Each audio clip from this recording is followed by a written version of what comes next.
Bismillahirrahmanirrahim. Assalamualaikum warahmatullahi wabarakatuh. Innal hamdalillah nahmaduhu wa nasta'inuhu wa nastaghfiruh wa na'udzu billahi min shururi anfusina wa sayyiati a'malina. Man yahdihillahu fala mudilla lahu wa man yudlil fala hadiya lahu.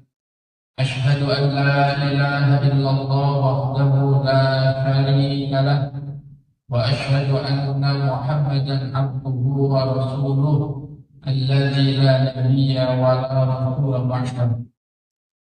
Allahumma shalli wa sallim wa barik ala Muhammadin wa ala alihi wa sahbihi wa man tabi'ahum bi ihsanin ila yaumil qiyamah.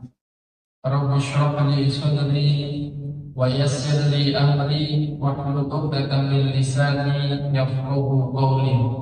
Allahumma anfa'na bima 'allamtana wa 'allimna ma yanfa'una wa zidna ilma. Amin ya rabbal alamin. Hadirin wal hadirat kaum muslimin wal muslimat yang salat maghrib Masjid Al-Furqan rahimahumullah. Alhamdulillah rabbil alamin. Kita kembali memanjatkan puji syukur kita kehadiran Allah Subhanahu wa taala karena Allah masih memberikan kesempatan untuk bisa hidup di alam dunia ini, untuk mempersiapkan perjalanan panjang kita di kehidupan selanjutnya, yaitu kehidupan akhirat, yang mudah-mudahan kesempatan yang pertama dan terakhir ini bisa kita manfaatkan dengan sebaik-baiknya, karena keberadaan kita di dunia ini menjadi penentu apakah nanti di kehidupan berikutnya kita termasuk orang-orang yang mendapatkan nikmat dari Allah ataukah sebaliknya mendapatkan nikmat dari Allah Subhanahu wa taala. Selanjutnya tidak lupa kita sampaikan selawat dan salam kepada junjungan kita Nabiullah Muhammad sallallahu alaihi wasallam. Allahumma shalli wa sallim wa barik alaihi. Begitu juga untuk keluarganya dan sahabat-sahabatnya. Hadirin wal hadirat yang dimuliakan Allah Subhanahu wa taala. Di dalam Al-Qur'an dan juga beberapa hadis Nabi sallallahu alaihi wasallam dijelaskan tentang betapa bahayanya dan betapa menderitanya orang-orang yang ketika nanti meninggal masih membawa dosa syirik kepada Allah Subhanahu wa taala. Di antaranya bahaya yang paling menakutkan bagi seseorang adalah ketika dia meninggal tapi masih membawa dosa syirik. Karena ancamannya orang yang pernah melakukan perbuatan syirik namun dia tidak bertaubat kepada Allah Subhanahu wa taala, atau dalam artian meninggal masih membawa dosa kesyirikannya, maka diharamkan baginya untuk bisa memasuki surganya Allah Subhanahu wa taala. Diharamkan baginya masuk surganya Allah Subhanahu wa taala kalau dia meninggal mati membawa dosa.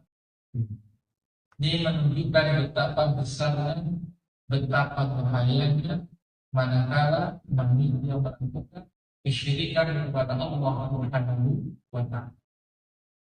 Allah sebutkan di dalam Quran surah Al-Maidah ayat yang ke-72. Allah sampaikan dalam firman-Nya, A'udzu billahi minasyaitonir rajim. Laqad kafara alladziina qalu, sungguh telah kafir alladzina qalu, mereka yang mengatakan, innallaha, sesungguhnya sesungguhnya Allah itu huwal masih. Allah itu adalah Al-Masih. Siapa Al-Masih itu? Ibnu Maryam, yaitu anaknya Maryam. Jadi kata Al-Quran, siapa yang mengatakan Isa itu adalah Allah, maka itu adalah kafarah. Dia telah melakukan kekufuran. Padahal Isa yang dianggap Tuhan itu di dalam ayat ini Allah sampaikan waqala. Isa sendiri itu berkata, Ya Bani Israel, wahai Bani Israel, u'budullaha, sembahlah Allah semata. Rabbi wa Rabbukum, karena Allah itu adalah Tuhanku dan juga Tuhan kalian semua. Seolah-olah Isa yang mengatakan aku bukan Tuhan. Tuhan itu Allah. Dan Allah itu juga Tuhan kalian semuanya. Fa'buduhu, maka sembahlah Allah semata. Jangan melakukan penyembahan kepada selain Allah Subhanahu wa ta'ala. Maka kemudian Allah Subhanahu wa ta'ala menyebutkan, Innahu may yusyrik billah, sesungguhnya barang siapa yang melakukan kesyirikan kepada Allah, faqad harramallahu alaihi bil jannah, maka diharamkan baginya untuk bisa masuk ke dalam surganya Allah Subhanahu wa ta'ala. Ayat ini dengan sangat tegas mengatakan may yusyrik billah, barang siapa yang melakukan kesyirikan kepada Allah Subhanahu wa ta'ala. Lalu kesyirikan ini dia tidak ikuti dengan bertaubat kepada Allah Subhanahu wa ta'ala. Sampai ajal tiba dia tidak bertaubat dari kesalahannya, yaitu menyekutukan Allah Subhanahu wa ta'ala, maka ancamannya kata Allah, faqad, maka sungguh haramallah, Allah telah mengharamkan alaihi, bagi orang yang melakukan kesyirikan dan tidak bertaubat kepada Allah sampai ajalnya tiba, haram alaihi jannah, Allah haramkan surga baginya. Wal-iyadu billah, kita berlindung kepada Allah dari su'ul khatimah, meninggal dalam keadaan masih punya dosa syirik kepada Allah Subhanahu wa ta'ala. Bapak Ibu sekalian yang dimuliakan oleh Allah Subhanahu wa ta'ala. Kemudian di lanjutan ayat, wa ma'wahunna, kalau diharamkan surga baginya, maka tempat tinggalnya tidak ada yang lain kecuali adalah neraka. Sehingga Allah katakan wa ma'wahunna, tempat tinggalnya nanti itu adalah di neraka. Wa ma'al zalimina min ansar, dan bagi orang-orang yang zalim seperti ini tidak ada satu pun yang bisa menolongnya. Jadi orang-orang yang melakukan penyembahan kepada selain Allah itu oleh Allah disebut orang-orang yang zalim. Zalim itu berarti menempatkan sesuatu tidak pada tempatnya. Yang mestinya Allah semata yang dia sembah, tapi selain Allah yang dia sembah, berarti zalim. Ada makhluk statusnya sama-sama makhluk ciptaan Allah, kok malah diangkat statusnya jadi zalim, lalu dia puja, lalu dia sembah. Itu berbahaya. Karena itu bisa masuk ke dalam perbuatan kezaliman.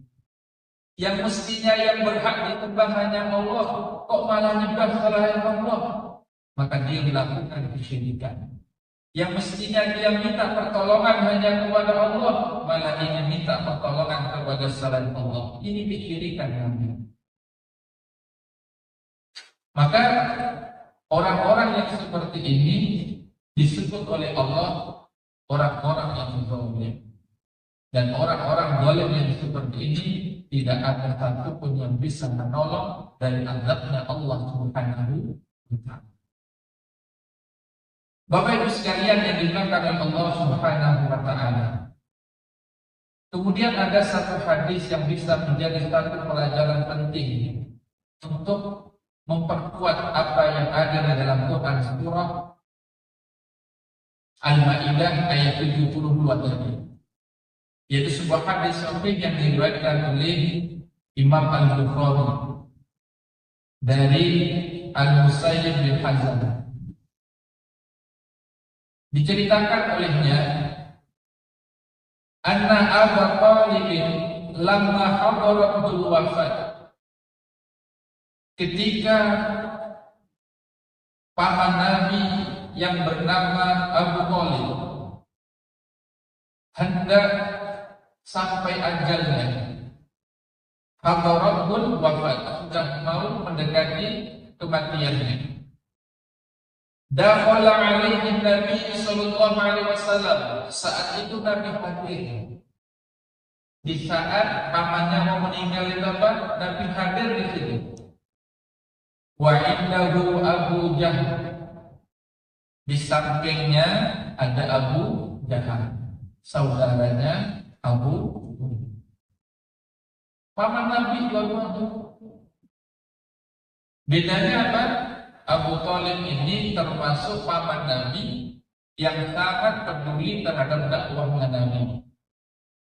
Termasuk orang yang siap mematah badan apabila diri Nabi disakiti oleh masyarakat Quraisy. Nah, di sini disebutkan sebuah riwayat ketika Abu Talib menjelang ajalnya itu Nabi hadir. Dan di samping Abu Talib ada Abu Jahal. Abu Jahal ini sosok musuh Nabi yang luar biasa. Sangat benci terhadap dakwahnya Nabi yang mengajak kepada umat manusia dan menuhankan Allah SWT. Itulah Abu Jahal. Faqala, maka kemudian Nabi kita Muhammad sallallahu alaihi wasallam berkata, "Ammi, wahai pamanku, qul la ilaha illallah." Katakan kalimat la ilaha illallah. Kenapa Nabi menyuruh pamannya untuk mengucapkan kalimat tauhid la ilaha illallah? Karena pamannya yang bernama Abu Talib ini belum masuk Islam, belum pernah mengucapkan kalimat tauhid ini, yaitu kalimat la ilaha illallah. Tidak ada sesembahan yang berhak disembah kecuali hanya Allah Subhanahu wa ta'ala. Maka Nabi berupaya di akhir hayatnya itu Nabi mengajak agar pamannya yang selama ini sudah menolongnya, paman yang begitu dicintainya, agar mau mengucapkan kalimat tauhid la ilaha illallah. Nabi kemudian melanjutkan, ucapkan wahai pamanku kalimat la ilaha illallah, kalimatun ahadu laka biha indallah, yang bila kau ucapkan kalimat itu aku punya hujah, punya alasan kepada Allah untuk memintakan ampunan. Artinya apa? Ini betapa pentingnya, betapa berharganya kalimat tauhid la ilaha illallah. Faqala Abu Jahal, setelah Nabi mendakwahi pamannya Abu Talib untuk mengucapkan kalimat tauhid la ilaha illallah, Abu Jahal berangsur. Apa yang dikatakan Abu Jahal? Kata Abu Jahal, ya Abu Talib, wahai Abu Talib, targhabu an millati Abdul Muthalib, apakah engkau akan meninggalkan milahnya Abu Talib, agama nenek moyang kita, sesembahan leluhur kita? Apakah engkau akan meninggalkan itu semua?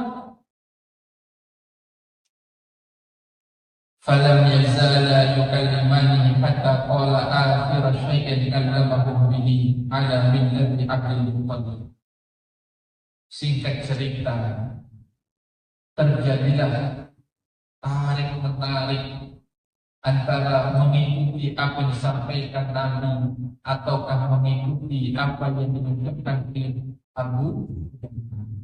Tapi di dalam hadis ini diceritakan sampai akhir hayat Ternyata paman Nabi yang bernama Abu Thalib tidak mengucapkan kalimat tauhid la ilaha illallah. Faqala Nabi sallallahu alaihi wasallam, setelah meninggal pamannya yang bernama Abu Thalib, maka Nabi sallallahu alaihi wasallam berkata, la astaghfiranna laka ma lam annaha anhu. Sungguh aku akan benar-benar memintakan ampunan kepada pamanku yang bernama Abu Thalib malam anha anhu, lagi tidak dilarang. Apa maksudnya? Nabi itu sebetulnya sudah paham bahwa orang yang meninggal dalam keadaan kesyirikan itu tidak mungkin diampuni oleh Allah Subhanahu wa Ta'ala. Andaikan ini tidak dilarang, pasti aku akan memintakan ampunan untuk orang-orang yang meninggal dalam keadaan kesyirikan. Maka kemudian turunlah ayat surah At-Taubah ayat 113 yang bunyinya, maka lin-nabiyyi walladzina amanu ay yastaghfiru lil musyrikin. Kata Allah Subhanahu wa Ta'ala, maka lin-nabi, tidak boleh bagi seorang nabi, walladzina amanu, begitu juga orang-orang yang telah beriman, ay yastaghfiru lil musyrikin, memintakan ampunan kepada orang-orang musyrik. Jadi Nabi ditegur melalui ayat ini, tidak boleh Nabi, tidak boleh kalian wahai orang-orang yang beriman memintakan ampunan kepada orang-orang yang meninggal dalam keadaan ini. Kenapa tidak boleh? Karena sudah jelas. Kata Allah dalam lanjutan ayatnya, walau kanu uli qurba, meskipun yang kamu mintakan ampunan itu adalah keluarga. Min ba'di ma tabayyana lahum, setelah jelas bagi mereka bahwa mereka orang-orang yang meninggal dalam kesyirikan itu ashabul jahim, mereka itu nanti akan menghuni nerakanya Allah Subhanahu. Jadi jelas orang-orang yang meninggal dalam keadaan ini itu tempatnya di neraka. Maka ketika paman Nabi yang bernama Abu Thalib tidak bertauhid, maka jelas tempatnya di mana? Di neraka. Ketika Nabi memintakan doa, memintakan ampunan kepada Allah agar pamannya diampuni, turun ayat oleh Nabi Muhammad, engkau mintakan ampunan. Begitu juga kalian orang-orang memintakan ampunan kepada siapa? Orang-orang muslim, mereka yang meninggal dalam keadaan memperbutuhkan Allah Subhanahu wa Ta'ala. Kalau masih hidup, boleh kita mendoakan, boleh. Apa doanya? Doakan mereka orang-orang yang belum mendapatkan hidayah tauhid agar Allah memberikan hidayah. Adapun kalau sudah jelas-jelas dia meninggal tidak mentauhidkan Allah Subhanahu wa Ta'ala, dilarang bagi kita memintakan ampunan untuknya agar diampuni di depan. Jadi ini sebagaimana firman Allah dalam Quran surah At-Taubah ayat 100. Kemudian di momen itu juga turun ayat Quran surah Al-Qasas ayat 56, di mana Allah Subhanahu wa Ta'ala berfirman, innaka la tahdi man ahbabta. Muhammad, sungguh kamu tidak bisa memberikan hidayah meskipun kepada orang yang sangat kamu cintai. Ini menunjukkan apa? Hidayah itu ada di tangan Allah Subhanahu wa Ta'ala. Meskipun Nabi berharap agar pamannya dapat hidayah, tapi nyatanya paman Nabi juga tidak mendapatkan hidayah sampai akhir hayat. maka nikmat terbesar bagi kita saat ini Allah telah karuniakan hidayah ini. Maka mari kita jaga keyakinan ini dan mari kita buktikan bahwa keimanan itu dibuktikan dengan ibadah amal soleh yang benar-benar murni kepada Allah Subhanahu wa Ta'ala. Jamaah sekalian diberitakan oleh Allah Subhanahu wa Ta'ala. Berikutnya, orang yang diancam tidak bisa masuk surganya Allah selain mereka yang meninggal dalam keadaan syirik, tidak bertaubat kepada Allah. Maka golongan kedua adalah mereka orang-orang yang mendustakan ayat Allah Subhanahu wa Ta'ala. Mari kita pelajari Quran surah Al-A'raf ayat 20. Quran surah Al-A'raf ayat 20. Allah Subhanahu wa Ta'ala berfirman, Innal ladzina kadzdzabu bi ayatina, sesungguhnya orang-orang yang mendustakan ayat-ayat kami, wastakbaru anha, sombong terhadap ayat-ayatnya Allah, la tuftahu lahum abwabus sama, maka tidak dibukakan bagi mereka pintu-pintu langit, wala yadkhulunal jannah, dan mereka itu tidak akan masuk surga, hatta yalijal jabalu fi samil qiyad, meskipun sebelum unta itu masuk ke dalam lubang jarum. Wa kadzalika najzil mujrimin, demikianlah kami memberikan balasan kepada orang-orang yang berbuat jahat. Mari kita lihat bagaimana penafsiran terhadap ayat ini. Yang pertama adalah kalimat la tuftahu lahum abwabus sama, tidak dibukakan bagi mereka orang-orang yang mendustakan ayat-ayat Allah, mengingkari risalahnya Allah. Mereka orang-orang yang tidak mau menerima ajaran Islam, tidak pula mau mengamalkan ajaran Islam, bahkan sombong mereka, angkuh mereka. Di mana kata Allah dua kali yang disebutkan di sini, la tuftah lahum abwabus sama, tidak dibukakan pintu-pintu langit. Yang kedua, wala yadkhulunal jannah, mereka tidak akan bisa masuk surganya Allah Subhanahu wa Ta'ala. Maka terkait dengan lafal la tuftahu lahum abwabus sama, tidak dibukakan baginya pintu-pintu langit, ini ada beberapa penafsiran.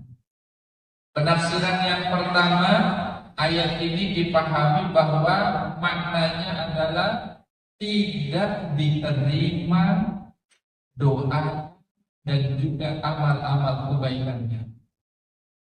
Jadi orang-orang yang mengingkari ayat-ayat Allah, maka mereka ini amal perbuatannya tidak diterima oleh Allah Subhanahu wa Ta'ala. Atau doa-doa yang dia panjatkan kepada Allah itu juga tidak dikabulkan oleh Allah, tidak diterima oleh Allah Subhanahu wa Ta'ala. Ini penafsiran yang pertama.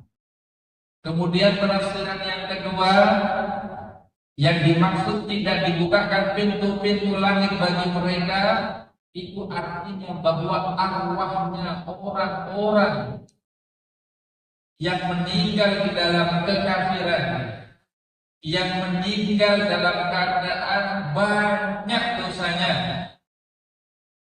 melakukan kekufuran, maka arwahnya, ruhnya tidak dibukakan pintu-pintu baginya.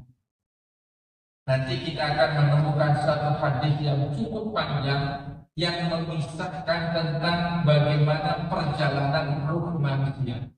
Insyaallah nanti akan kita bacakan hadis ini. Nah, pendapat yang ketiga menggabungkan dua pendapat tadi. Yang enggak diterima itu apanya? Yang enggak diterima amal kebaikannya, enggak diterima dosa, enggak diterima doanya, juga tidak diterima ruhnya. Ketika naik ke langit itu, pintu langit tertutup suka baginya. Di pendapat yang ketiga, mengakomodir dua pendapat ini. Nah, sekarang kita akan bacakan sebuah hadis. Yang hadis ini juga disebutkan dalam tafsir Ibnu Katsir ketika beliau menjelaskan tentang tafsiran daripada Quran surah Al-A'raf ayat 40 ini. Cukup panjang hadisnya, mudah-mudahan kita bisa mengambil ibrah daripada hadis ini. Haddatsana Abu Muawiyah haddatsana Al-Ahmas min Halid bin Amr an-Zazan an-Bara bin Hazim radhiyallahu anhu. Qala, beliau bercerita, kharajna ma'a Rasulillah sallallahu alaihi wasallam. Azib radhiyallahu anhu bercerita, kami pernah keluar bersama Nabi sallallahu alaihi wasallam fi jinazati rajulin minal ansar. Pernah mengantarkan jenazah seorang sahabat Ansar. Jadi ada sahabat Ansar yang meninggal dunia. Lalu diantarkanlah jenazah ini. Fantahayna ilal qabri walamma yulhad. Setelah selesai urusan menguburkan jenazah sahabat Ansar tadi, fajalasa Rasulullah sallallahu alaihi wasallam. Rasulullah sallallahu alaihi wasallam duduk. Wajalasna haulahu. Kemudian kami para sahabat yang ikut mengantarkan menguburkan jenazah sahabat Ansar tadi juga duduk di sisi Nabi Muhammad sallallahu alaihi wasallam. Ka'anna ala ru'usina thayrah. Duduk kami, kata sahabat yang bercerita ini, seolah-olah kami itu duduk yang di atas kepala kami ini ada banyak burung. Ini menggambarkan mereka yang datang ke tempat perkuburan itu duduk dengan tenang. Ya, duduk dengan apa? Tenang. Untuk bisa mengambil ibrah, pelajaran dari kematian saudaranya. Inilah yang kadang-kadang perlu untuk diingatkan dari kita saudara-saudara kita. Karena hakikatnya ketika kita mengantarkan saudara kita ke kuburan, menguburkan saudara kita, itu juga selain mendoakannya adalah menjadi pengingat buat kita yang masih hidup, agar kita bisa mengambil pelajaran, bisa menyiapkan bekal. Karena suatu saat kita juga akan mengalami hal yang sama. Maka para sahabat yang menggambarkan saat itu kami dulu dengan begitu tenangnya, seolah-olah di atas kami ada burung yang tenang hinggap di atas kepala kami. Kemudian dilanjutkan, wa fi yadihi 'udun yamliku bihi fil ardh. Nabi saat itu memegang sebilah kayu yang kusubihi fil ardi, sambil dipupukkan ke tanah. Farafa'a ra'sahu, lalu kemudian Nabi mengangkat kepalanya. Faqala, kemudian Nabi sallallahu alaihi wasallam bersabda, "Ista'idzu billahi min adzabil qabri." Wahai sahabat-sahabatku yang hadir saat itu, mintalah kamu perlindungan kepada Allah Subhanahu wa taala min adzabil qabri, dari azab kubur. Marrataini aw thalathan. Nabi mengucapkan itu diulang sampai 2 atau 3 kali kata sahabat. Jadi Nabi mengingatkan kepada orang yang saat itu masih hidup, ista'idzu billah, mintalah perlindungan kepada Allah dari azab kubur. Maka di antara doa yang diajarkan Nabi, yang hendaknya senantiasa kita baca dalam salat kita, minta perlindungan dari 5 hal. Salah satunya adalah berlindung dari azab. Allahumma inni a'udzubika min adzabi jahannam wa min adzabi qabri wa min fitnatil mahya wa fitnati wa min syarri fitnatil masih. 5 hal yang kita selalu mohonkan kepada Allah di dalam salat kita yang senantiasa kita baca sebelum salat. Nah, Nabi menyuruh ini, Pak. Ista'inu billahi min adzabil kubri. Jangan lupa agar engkau senantiasa berdoa kepada Allah, minta perlindungan dari dahsyatnya siksaan di kubur. Qala, Nabi kemudian bersabda, innal abdal mu'mina, sesungguhnya hamba seorang mukmin, idza kana fi qita'i minad dunya, ketika sudah meninggalkan dunia, wa iqbali ilal akhirah, maka dia akan melanjutkan perjalanan selanjutnya, yaitu di kehidupan akhirat. Jadi orang yang sudah meninggal dunia bukan selesai urusan, tapi hakikatnya dia akan melakukan perjalanan yang sangat jauh. Itulah kehidupan akhirat. Kemudian Nabi melanjutkan, nazala ilaihi malaikah minas samai, maka ketika yang meninggal itu adalah orang-orang yang beriman, orang-orang yang soleh, beriman dan beramal soleh. Nazala ilaihi malaikah, maka turunlah malaikat-malaikat minas sama, dari langit.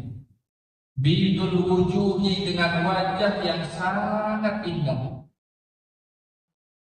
Ka'anna wujuhu musyams, wajah mereka itu cemerlang seperti cemerlangnya matahari, bersinar sangat terang cahayanya.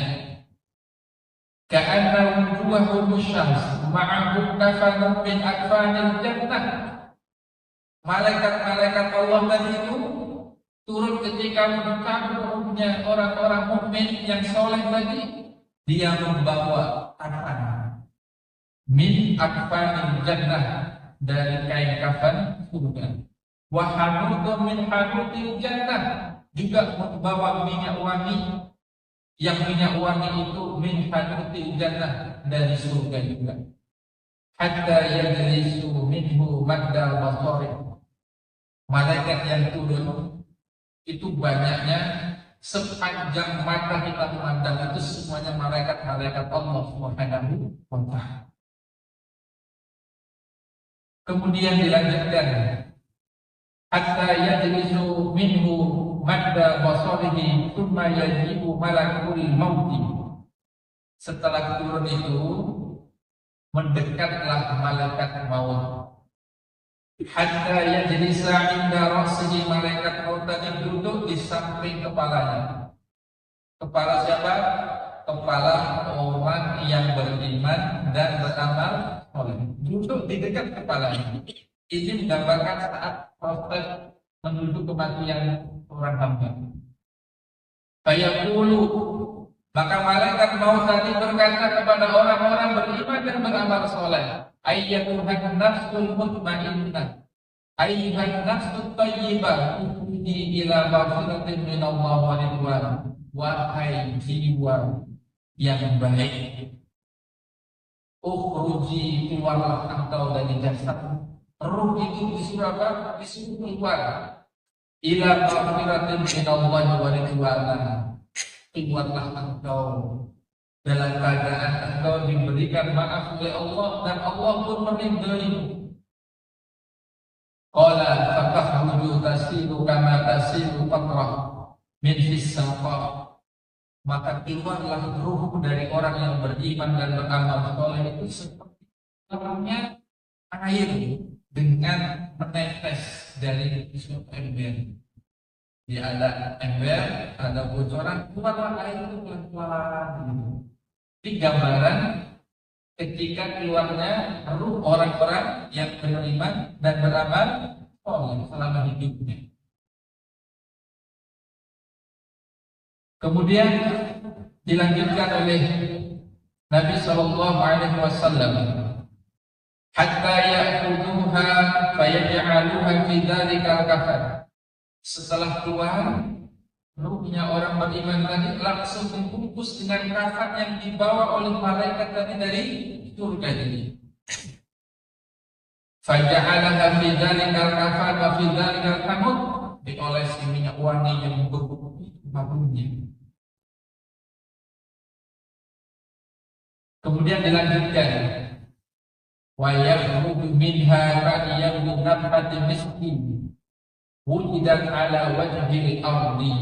Maka orang tadi dalam keadaan yang terbaik, dengan aroma terbaik, seperti aroma terbaik yang ada di muka bumi. Harum benar. Kenapa harum? Karena dibawakan minyak wangi oleh malaikat Allah Subhanahu wa ta'ala. Fayasbuna biha fala yamurruna ya'ni biha 'ala al-mala'i minal malaikah. Kemudian dibawalah ruh tadi, dibawa ke atas minal malaikah, oleh para malaikat-malaikat Allah. Illa qalu ma hadzal ruhul qayyim. Setiap kali melewati kelompok-kelompok malaikat, malaikat-malaikat itu bertanya, ma hadzal ruhul qayyim. Ruh siapa yang luar biasa? Ruh yang begitu harum ini, ruhnya siapa ini? Semuanya penasaran, ingin tahu siapa ruh ini. Kemudian fayaqulun, malaikat yang bertugas membawa ruhnya orang-orang beriman tadi berkata, ruh fulan bin fulan, ini adalah ruhnya fulan bin fulan, bi ahsani asma'ihi allati kanu yusammuna biha fid dunya. Lalu disebutlah dengan nama yang terbaik, ya, disebutkan ini adalah B. Jelaskan, ini ruhnya ini dulu, ini orangnya baik banget. Disebutkan, dikenalkan oleh seluruh penduduk. Fayastaftahu lahu. Lalu malaikat-malaikat yang membawa ruhnya orang-orang beriman tadi minta agar pintu-pintu langit dibuka. Fayastaftahu lahu, maka dibukalah pintu-pintu langit itu. Fayashayyu min kulli sama'in muqarrabuha ila sama' allati taliha hatta yantahi biha ila sama'i sabi'ah. Itu sampai ke langit ketujuh semuanya dibukakan pintunya. Jadi ada 7 langit, setiap langit itu ada pintunya. Maka ruh orang beriman ini dibawa naik ke atas. Setiap ada di tiap langit itu malaikat bertanya, ini siapa, dijelaskan. Kemudian minta dibukakan pintunya, dibukakan. Akhirnya bisa naik lagi ke langit berikutnya sampai ke langit yang ke-7. Bayangkanlah, ketika sudah sampai di langit yang ke-7, Allah Subhanahu wa ta'ala berkata, uktubu kitab abdi fi illiyin. Tulis bahwa ruhnya orang baik ini nanti fi illiyin, ditulis dalam kitab yang terbaik, bahwa dia akan menjadi calon penghuni surga. Ditulis sudah, ya, Allah menyuruh malaikat agar dia nanti ditetapkan sebagai calon penghuni surga. Uktubu kitab abdi fi illiyin wa a'iduhu ila al-ard. Setelah ditulis, tetapkan. Maka Allah perintahkan, u'iduhu ilal ard, kembalikan dia ke bumi. Jadi dari sampai sini apa yang kita bayangkan? Meninggal manusia di mana? Di bumi. Ketika mau meninggal datang malaikat yang jumlahnya begitu banyak. Kalau yang meninggal itu orang baik, yang datang itu malaikat dengan wajah yang terbaik. Lalu mendekat malaikat maut, berkata dengan halus, kembalilah engkau kepada Tuhanmu dalam keadaan Allah ridho dan memaafkan. Lalu dibawa ruhnya itu, sebelum dibawa ke atas, diberi tangkap dengan surga, diberi minyak mati, lalu dibawa ke atas. Setiap di lapisan langit ada malaikat-malaikat. Setiap malaikat bertanya, siapa ini? Dijelaskan, ini orang baik. Maka malaikat yang membawa minta agar dibukakan pintu langit itu, dibukakan. Kalau naiklah ke langit kedua, ketiga, keempat, sampai ke-7, sampai di ke-7, Allah perintahkan agar mereka ditulis menjadi calon penghuni surga. Setelah ditulis, Allah perintahkan, itu kembalikan dia, itu di atas. Dia sembunyi di bawah turun dari itu kemana? Sembunyi. Fa'inni minha khalaqtuhum, karena sesungguhnya aku menciptakan dia darinya, dari tanah.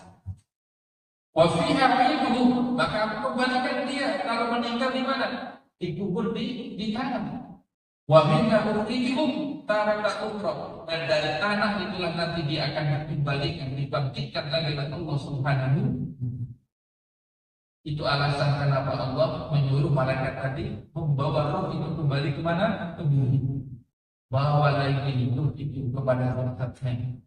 Karena dahulu dia diciptakan jasad itu dari tanah, ya, diciptakan dari tanah, dan dia akan dikuburkan di tanah, dan di bumi ini juga dia akan dibangkitkan. Qala fata'alu ruhuhu, kemudian dibawalah kembali ruh itu. Fayatihi malakani, kemudian ruh itu didatangi dua malaikat. Fayajlisani fayaqulani lahu, lalu dua malaikat itu bertanya kepadanya, marhabuka, siapa Tuhanmu? Fayaqulu rabbi Allah, ruh yang malaikat itu berkata, Tuhan itu adalah. Fayaqulani lahu ma dinuka, dua malaikat tadi bertanya ulang, apa agamamu? Fayaqulu dini Islam, agama adalah Islam.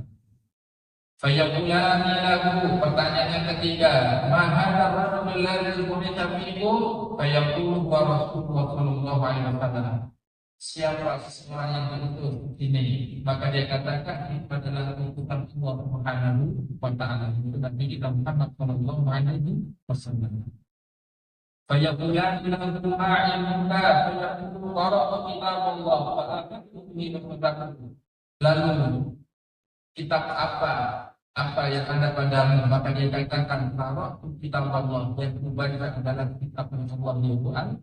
Aku beriman kepada Al-Quran, waspadak dan membenarkan dan mengamalkan isinya. Fayunadi munadi min as-sama' an sadaqa abdi wa abrishuhu minal jannah wa abrishuhu minal jannah faftahu lahu baban ilal jannah. Maka setelah menjawab tiga pertanyaan dengan baik dan benar tadi, kemudian Allah memerintahkan, afrishuhu minal jannah wa albisuhu minal jannah wa ftahu lahu baban ilal jannah, agar dilapangkan kuburnya, diberikan tempat yang nyaman, kemudian dibukakan baban ilal jannah, pintu ke surga, dan terlihat dari mana? Dari kuburnya. Ini gambaran orang yang meninggal dalam keadaan apa? Beriman dan beramal. Ini baru kisahnya orang yang meninggal dalam keadaan beriman. Kebalikannya, orang yang meninggal dalam keadaan kekafiran, meninggal dalam kesyirikan, itu bentuk balikan dengan kita. Yang datang itu malaikat dengan keadaan wajah yang sangat muram. Kemudian malaikat maut mendekat itu dengan keadaan yang sangat kejam. Sampai diceritakan di hadis itu, ketika disuruh keluar ruhnya itu, ruhnya takut bersembunyi, sehingga dipaksa dicabut dengan sangat kerasnya ruh mereka, orang-orang yang dahulu telah hidup, tidak beriman, tidak mau bertakwa, tidak mau beribadah kepada Allah Subhanahu wa ta'ala. Kemudian ketika dibawa naik, pintu langit tertutup. Itulah penjelasan ayat tadi. Ya, itulah tafsiran daripada firman Allah, la tuftahu lahum abwaabus samaa, tidak dibukakan pintu langit untuk sifat mereka orang-orang yang tinggal dalam keadaan yang beriman atau meninggal dan melakukan dosa besar dan dia tidak bertobat kepada Allah Subhanahu wa taala, ditutup. Nah, Bapak Ibu sekalian yang dimuliakan Allah Subhanahu wa taala, mudah-mudahan apa yang sudah kita sampaikan ini menjadi pengingat bagi kita semuanya. Ternyata setelah kehidupan kita di dunia ini masih ada perjalanan panjang yang itu ditentukan baik tidaknya nanti, lancar tidaknya nanti, itu adalah kehidupan kita di dunia. Dan kata kuncinya adalah beriman kepada Allah. Jangan melakukan kesyirikan kepada Allah. Kalau kita melakukan kesyirikan selagi masih ada yang bertaubat telah minta ampun kepada Allah Subhanahu wa taala. Mudah-mudahan Allah mengampuni kita semua. Ada Allah yang mengampuni. Subhanallah wa bihamdika asyhadu an la ilaha illa anta astaghfiruka wa atubu ilaik. Assalamualaikum warahmatullahi wabarakatuh.